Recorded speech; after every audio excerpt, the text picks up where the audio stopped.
அவரை மேடைக்கு அழைக்குவது. வரும்போது எனக்கு ஒரு நிபந்தனையை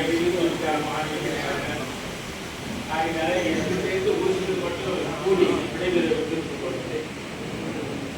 விஸ்வகர்மா என்றால் யார், அந்த விஸ்வகர்மாவுடைய பங்கு என்ன, அதை பற்றி தான் நான் பேசலாம் என்று ஆசைப்படுகிறேன்.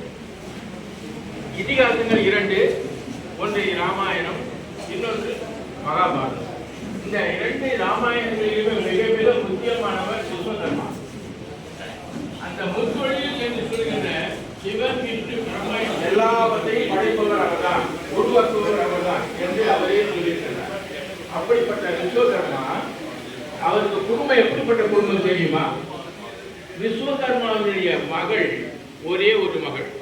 அந்த விஸ்வகர்மா மகளுக்கு சாயா உஷா சாயா என்று அவருக்கு யாருக்கு மனம் முடித்தார் தெரியுமா?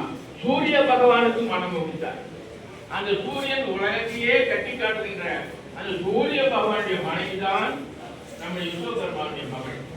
சரி, அவருக்கு பிறந்த பிறப்புகள் யார் தெரியுமா? சனீஸ்வரன் ஒருவர். அந்த சனி பகவான் என்று சொன்னாலே ஒவ்வொருவரும் பயப்படுகின்றோம். ஏன் என்று சொன்னார், நவக்கிரகங்களிலே மிக மிக முக்கியமானது சனீஸ்வரன். அந்த சனீஸ்வரன் விஸ்வகர்மாவினுடைய பேரன். அதுக்கு அடுத்தாற் போல அஷ்டதிக்கு பாடல்களிலே யமன் என்று சொல்கின்றோம். அந்த யமன் யார் தெரியுமா? அந்த யமனும் விஸ்வகர்மாவுடைய பேரன்.